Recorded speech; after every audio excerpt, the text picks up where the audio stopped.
So now we're going to get on to our program. I have the pleasure of introducing Megan McGee. She's the co-founder and executive director of Ex Fabula. Since 2014, Megan has served as their executive director. Focusing on building the community bonds in Milwaukee through the art of storytelling, Ex Fabula has grown to touch hundreds of Milwaukeeans each and every month. They continue to do so this week with several other presentations that they will be making around Wisconsin. Megan, come on up and get us kicked off. Thank you. Thank you so much, Joanne. We tend to work with a microphone and no podium so that we can connect with our audience. So I'll come on over here. So hi. First of all, I have to thank everyone here. I was actually an ambassadorial scholar back in 2003, and I went and I studied in Mexico. So thank you, Rotarians, for that investment in young people to go into the world and bring that knowledge back here. It was such an important experience for me, and I so appreciate your investment. So a little bit about Ex Fabula.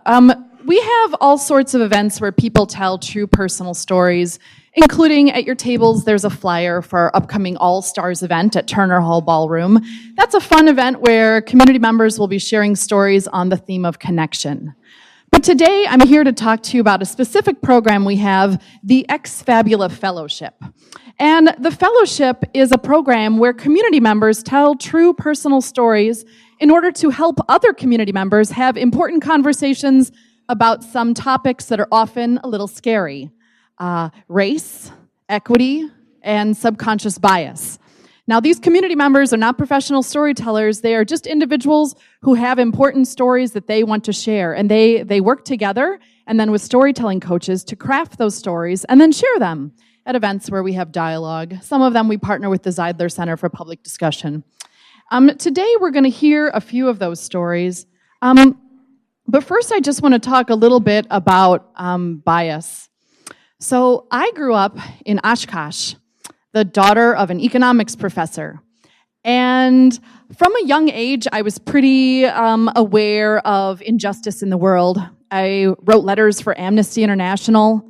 I complained about my soccer coach who believed that all girls had to play fullback. I mean, clearly I was born to be a midfielder, and his ideas about women prevented him from seeing that. But yet, race was never a thing that we talked about. In fact, my concept of racism was, I like LeVar Burton on Reading Rainbow, so I'm not racist. I went off to college at Eau Claire. I had so many different courses. I studied Spanish there and had all these courses about Latin America, studied power, and I had the full liberal arts education with physics and sociology and even a course on short stories written by East Asian women. And yet I never had a course that really touched on race or equity issues. And my idea of racism was, I don't say the N-word, so I'm not racist. Years later, though, I moved to Milwaukee, and I started to have an epiphany that lasted roughly a decade and a half. It started when I was a public ally and got lost in every Milwaukee neighborhood. Seriously, 60th turns into Hawley, turns into 55th. That's crazy. Getting lost in all these different neighborhoods and starting to have more conversations with people whose perspectives were different from mine. And I started to realize that it's possible to have very good intentions and still have beneath the surface unconscious bias. And I started to develop a more complicated idea about the world. So today, we're going to hear two stories from other people about these aspects of bias. And I'm going to go ahead and pass the mic over to the first of our two storytellers. So everyone, if you can just welcome our first brave storyteller. Everyone, it's Shep Crumrine. Come on up, Shep.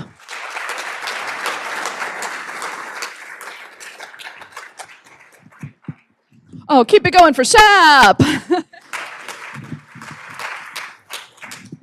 Quick disclaimer, first of all. My administrators here, a couple of them, and I know lots of you through the VA, so none of what I'm saying officially represents the views of the VA or the federal government, and I'm officially on vacation. So.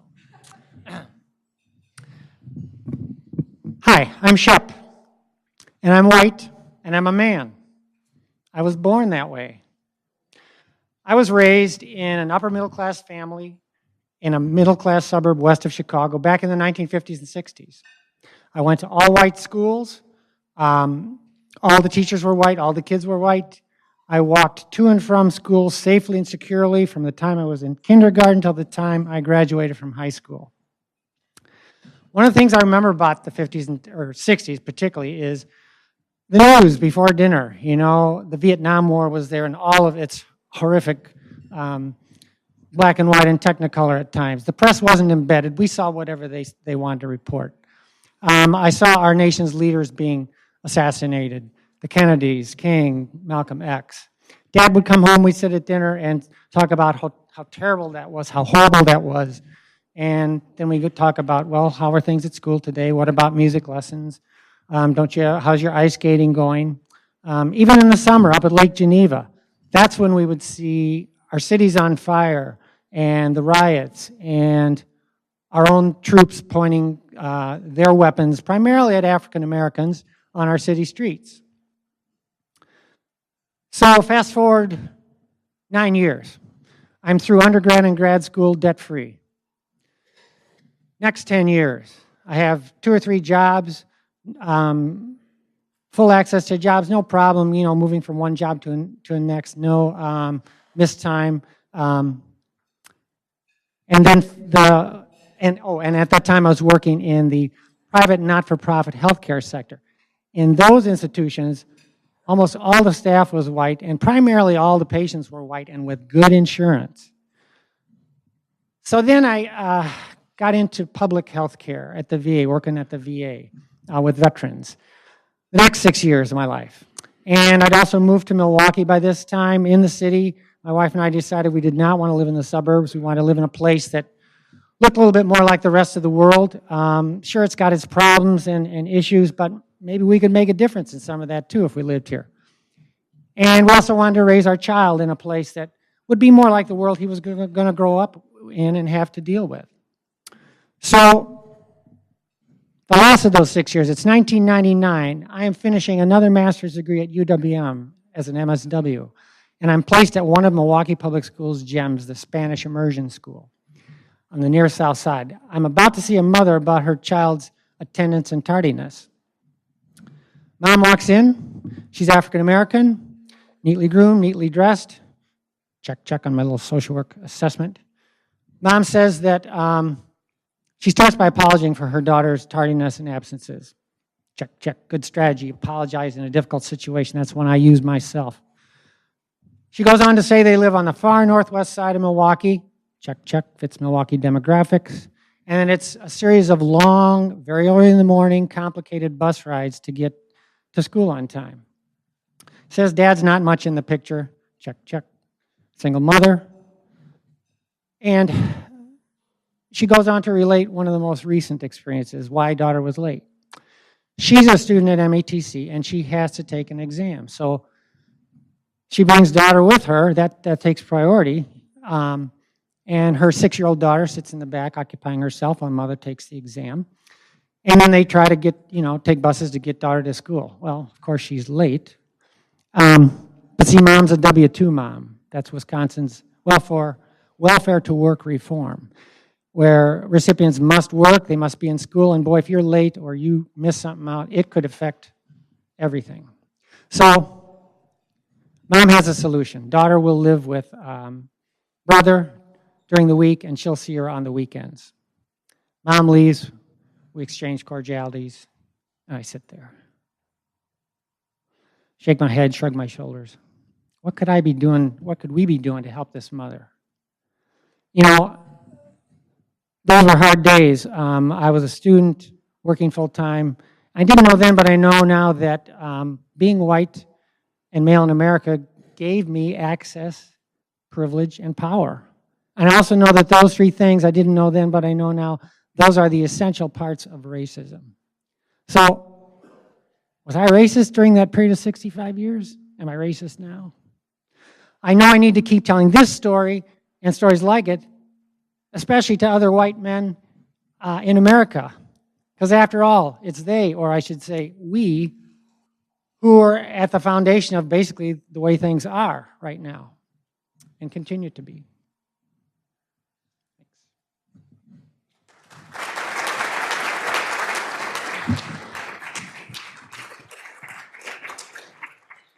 Thanks, Shep. So it can be very challenging to look at yourself and maybe find behaviors, to recognize your own bias. And it's sometimes easy to recognize bias in others. But I know for me, when I saw my own, that was when I first was really able to start learning. So for example, I remember a good friend of mine and I having conversations about we would only want to date a guy with a college degree. And this was all just kind of, we valued education. And I always thought, if people want education, they should just go get it, right? But over time, I realized, from a very young age, the question for me was never if I would go to college, it was where and what I would study. And for other people, it wasn't the same. So of course, isn't it curious? My friend Amy, of course, who had made this proclamation, she would never date a guy without a college degree, met someone who had about half the credits. And in that moment, we all had to reconsider, what kind of bias did we have? What ideas did we have about the world that were overly simple? And how, once we let go of those ideas, we can open ourselves up to valuing people that maybe we previously overlooked. So it's hard to admit those things. It's hard to say it. But the more that I say these things out loud, the easier it becomes. And the more that I hear stories from others, the more clear my picture gets about all the factors that are at play. The wool comes away from my eyes. So speaking of listening to stories, let's bring up another story, just another perspective from a fellow. And of course, we can't capture the entire history of racism in just a few stories. But by listening to multiple points of view, we do add on to the complexity. So next, everyone, please welcome up Shawn Mitchell.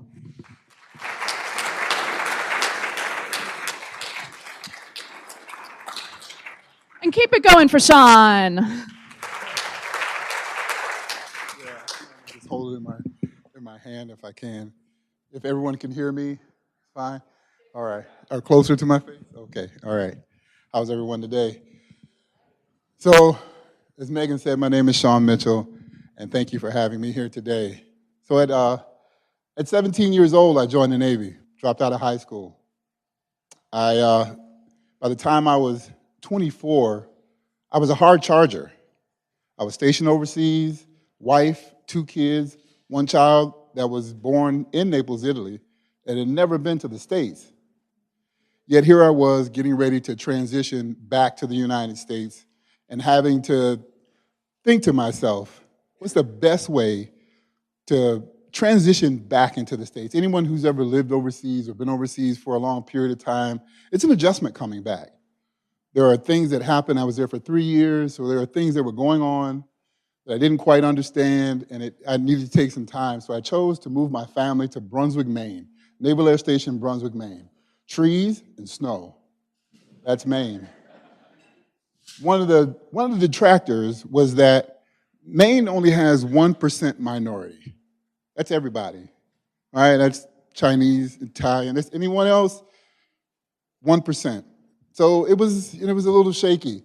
I was fearful as a African-American male in America. So I went anyway because the jewel in the crown was that one of my mentors, who had basically saved my life in boot camp, was the supervisor, the person I was going to be working for. He was a division officer.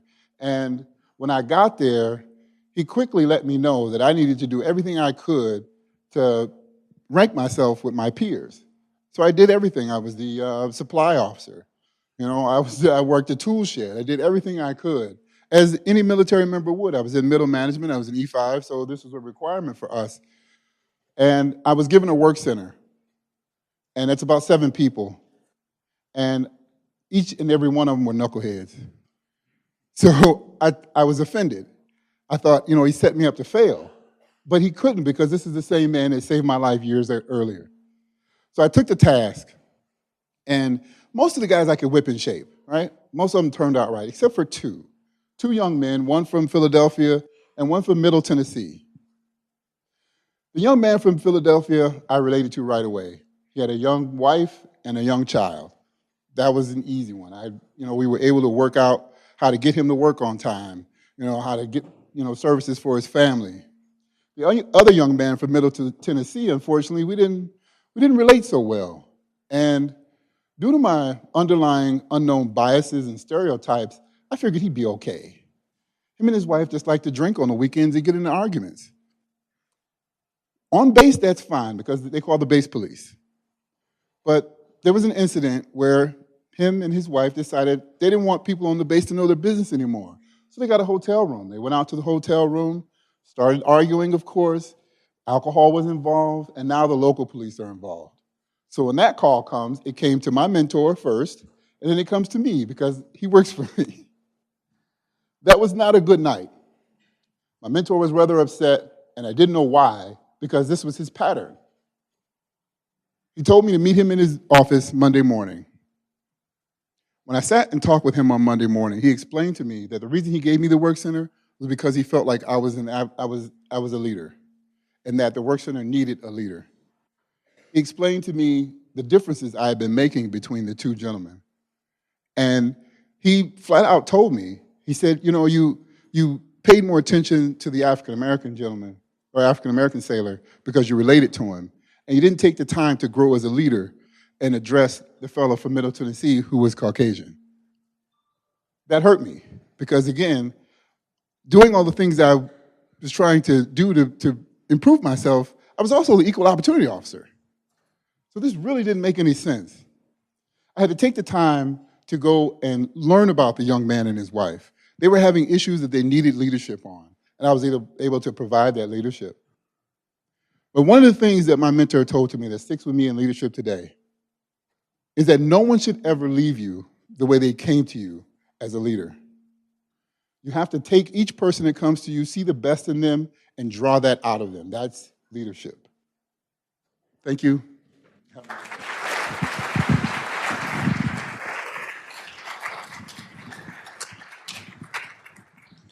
So bias can definitely get in the way of us seeing the best in each other. And I think that kind of like mental illness is a disease that affects our society and that benefits from people not talking about it, I think that bias and racism are similar. So, for example, there was a time recently when I went into a restaurant. I was supposed to meet with the manager there, and I was looking for the manager and not finding him. We'd arranged to meet until I realized that he was there. He was at the end of the bar. But he was not who I expected. See, I think in my mind, I had assumed that the manager was going to be a white man. So when I ran into the black man at the end of the bar, I realized as much as I try to work on myself and become aware of these biases, there are still these deeply hidden pictures in my mind. And by calling it out, that is the first step. So just as I tell you that story here today, and you've had the chance to listen to 2 stories, we are going to do the briefest reflection possible so that we can all help in talking about this topic. So what I'm going to ask is, I'm going to ask that you talk to someone at your table. We're going to do listening pairs. This will be 30 seconds. 30 seconds per person. I'd like you to think about the stories you've just heard and think about if they're experiences from your own life. Obviously, you're not going to be able to share the full story, but at least just share a phrase or a brief reflection, maybe even like the thing I just shared about the restaurant. Because talking about these is the first step. So the first thing I'd like, if everyone can look at your table and find one person to speak with, and if you need to find someone from another table because there's odd numbers, that's great. If you don't have a partner, if you could raise your hand in the air, and we will make sure you get connected with someone else. Okay. If everyone has a partner then, I think it sounds like we're starting. So go ahead, we'll take 1 minute, 30 seconds per person. Go ahead. Switch so the other person gets a chance to share if you haven't already, please. And if you can wrap it up.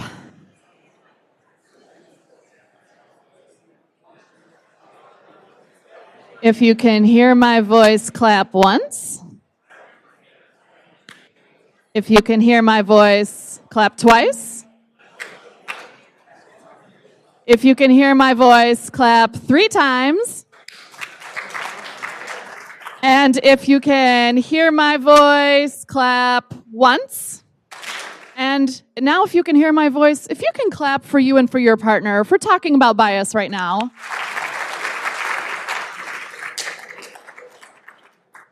So at most Ex Fabula Fellowship events, we have more stories and we have longer in-depth dialogue, and this is just a small taste. But the important thing is, everyone in this room has stories to share about bias, and by talking about our bias, we can learn a lot about it. And I think in order for all the businesses in southeastern Wisconsin to thrive, we really need to take advantage of everyone in our region.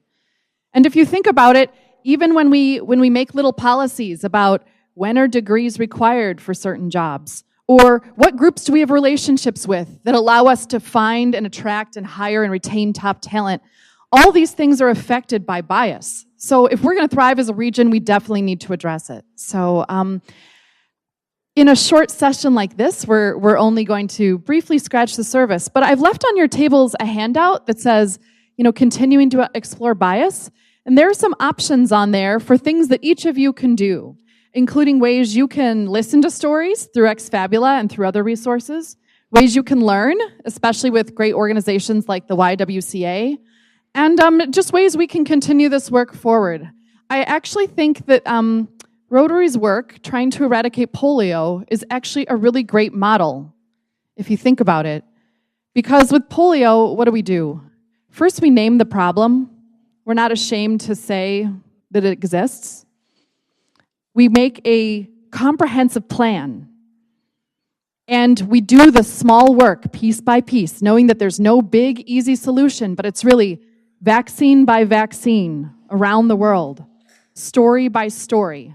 We change policy by policy. And I think bias is very similar in a way.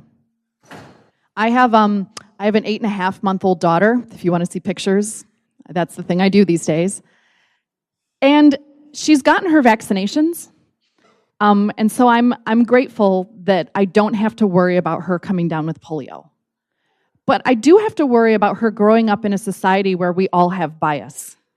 And although in Oshkosh, bias wasn't a thing we talked about, it wasn't considered polite. It is a thing we start talking about now.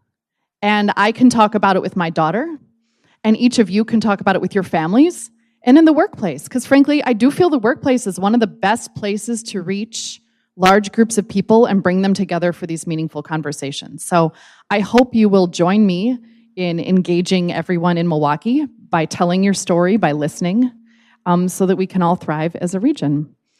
And that's basically all I have to share today. We do have a little bit of time for questions, but I want to thank you for going on this brief journey with me, and I hope to hear your stories on the Ex Fabula stage sometime soon.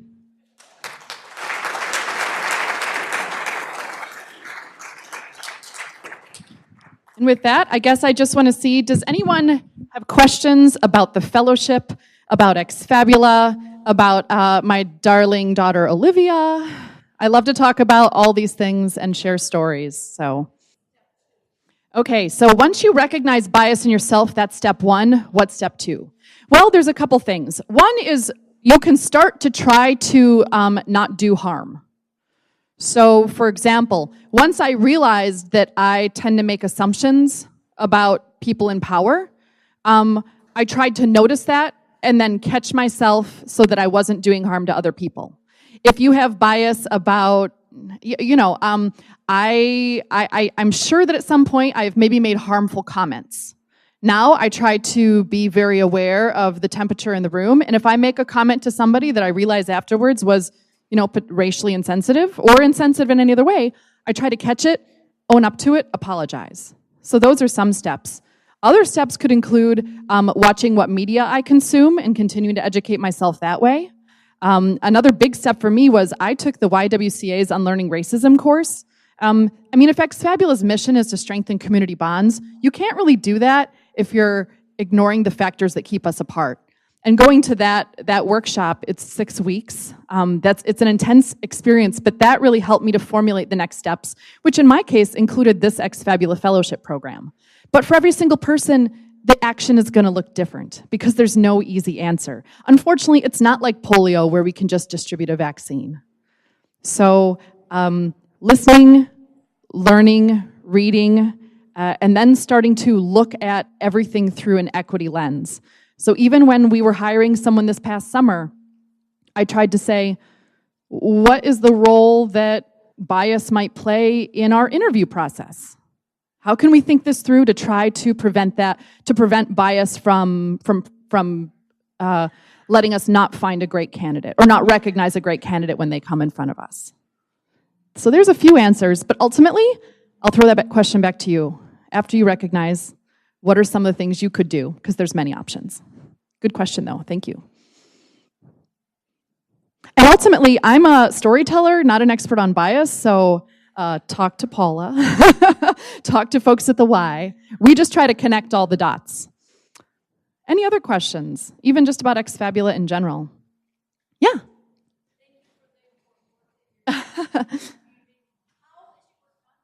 Our work is funded by, we have some grants, we have some ticket sales.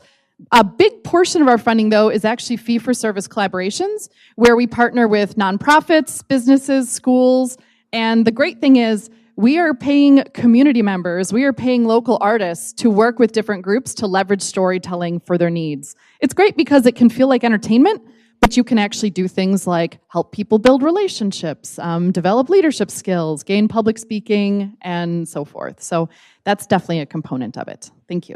Yeah. Yes? What is our budget? This past year, $187,000. We are smaller than anyone realizes. We have a staff of 3, basically. Me, Kanita, our event producer at the table there. We have a public ally. Our office is in my house. That's partly deliberate because we like to be out in the community and move around the city. And most of our funding does end up paying for people, staff, the contractors who are the artists who are doing these workshops. So we're pretty small, but our impact is pretty large. We've reached about 5,000 people in person over the past year with storytelling events and workshops, and we reach thousands every week with our radio show on WUWM, which is 89.7, and that is on Saturdays and Sundays.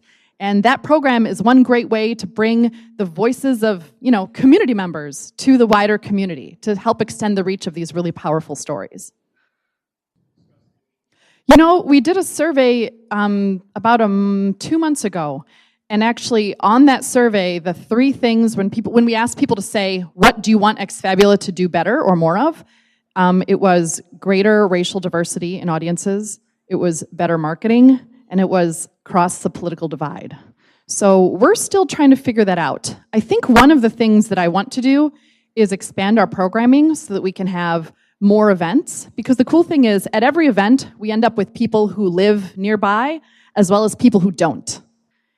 And if we could have more events in suburban areas, I think that we could provide spaces where people could tell nuanced stories about their lives. And if we can move away from sound bites and have people listen to each other that way, I do think that we can have more nuanced political discussions instead of you're evil, you're a pushover, or any of these other super simplified and untrue narratives. Oh, I'm so sorry. It was about crossing the political divide. Have we done anything? Have we had any stories that are specifically about that? This program was specifically about race and equity, but we always get community input to develop our programs, and it's possible that that might be something we want to tackle next. We just haven't figured it out yet. Yes? We are local. We formed in Milwaukee in 2009, totally grassroots. I was the first employee hired in 2014, and our intention is to continue working locally because we believe there are plenty of stories to hear just in the area here. And Milwaukee is its own unique creature. We want to do programming that really resonates locally with local input. So there are things that might work nationally that might not work here.